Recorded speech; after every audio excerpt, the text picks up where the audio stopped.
What up, guys? Joe White here, and I'm here to talk a bit about um, A- AEW. We'll get to AEW. NXT. Golly, can't talk this morning.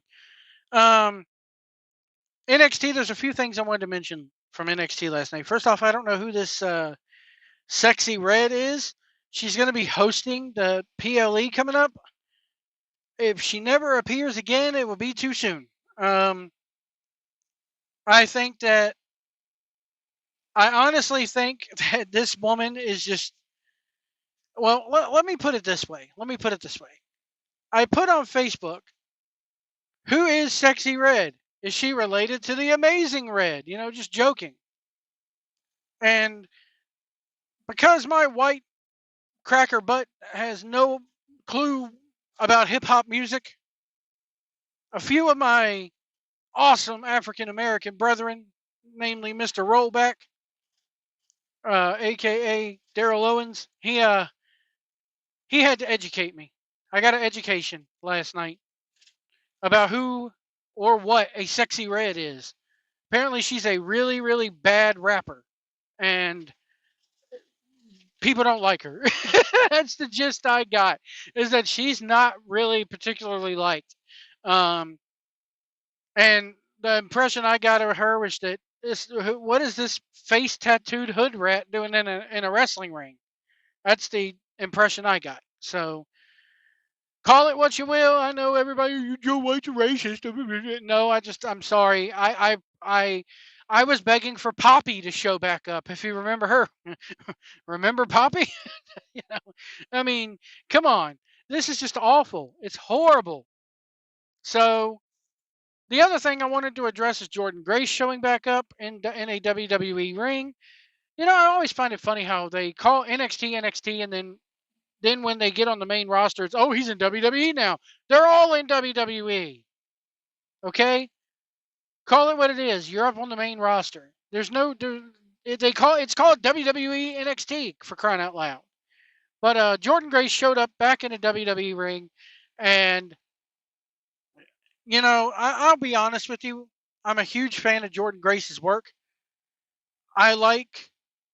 I'm a bigger fan of hers right around maybe about 2 or 3 years ago, before she debuted in TNA. Um, I know that she's a power lifter and a bodybuilder, but this I just whatever. That's all I'm going to say. I'm not going to say anything more than that. I will tell you this, that her work is awesome, and that's what it's all about. So she's going to be facing Roxanne Perez at a Heat Wave and or Battleground. I can't even remember which one it is. It's Battleground, right? So anyway, Battleground. Yeah, Battleground. So Joe White don't even know what pay per view it is. Stupid Mark. Yeah, yeah, yeah. Sorry. It is like 7 o'clock in the morning as I'm recording this. I'm tired, but so she's going to be facing them, and Mike Johnson, a PW Insider, is reporting that this probably will not be the only collaboration between TNA and WWE. Um, we may see some WWE guys pop up in TNA. I would love to see maybe Alexis King pop up there. Um, Maybe even some of the women go down there and face some people. I don't know. Everybody wants to talk about Forbidden Door, Forbidden Door. I agree with Triple H. That term is stupid. But speaking of AEW and Forbidden Door, um, All Ego Ethan Page debuted last night for NXT, attacking the NXT champion Trick Williams. I said it a long time ago. I don't expect Trick Williams' title reign to be long. Um, However, I will say this about Ethan Page. If I'm WWE, have you noticed that everybody that comes over from AEW, Shawn Spears, now Alexis King, now Ethan Page, everybody except for Jade Cargill and Cody Rhodes, if you come over from AEW, you need to expect to get sent to NXT because you need to learn the WWE style. Hell, even with Jade Cargill, they laid off on her debut for God knows how long because she needed to adapt to a WWE style. Sorry, WWE is not the Indies where you do 50 neck bumps and 60 apron bumps and a million high spots. It's just not. So, and that's not knocking the indie style or the AEW style, but WWE is just different. That's the way it is. So Ethan Page, plus this proved that if he was to show up on the main roster, nobody would know who he is, as was evident last night. He would not have gotten a better reception if they launched this guy out of a cannon. It's like he debuted in a library. And what kills me about this is that the NXT audience is kind of the insider crowd. They read the sheets and they read the websites and the internet. They know who's coming in, who's coming out. But with this case, they had no idea who this guy was, as was evident by the smattering of "Who are you? Who are you?" chants. And once maybe the 5 or 6 people in that crowd. And what kills me is these are the same people who go to NXT week after week after week. It's the same people in the building. How it works is you go on NXT's Facebook page. They let you know when tickets are available. You buy tickets, and then you drive to some random parking lot where a tour bus picks you up and brings you to the performance center because the performance center doesn't have enough parking for 200-300 fans, however many they have in the building. I think it's less than that. So it's the same people week after week after week doing this. So nobody knew who he was, and that is not a knock on Ethan Page.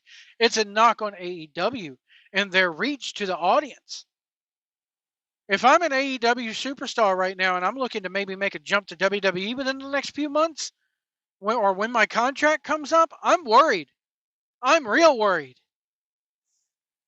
As evidenced by the 60 plus weeks that they've gone under 1 million viewers for Dynamite.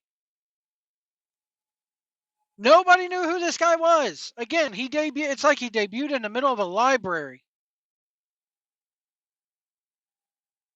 And again, that's not a knock on Ethan Page. Maybe it's because Ethan Page hadn't. And kudos to Vic Joseph. Vic Joseph last night was like, wasn't he in AE? And then he got cut off by Booker T and Ethan Page cutting the promo. He was going to say, wasn't he in AEW?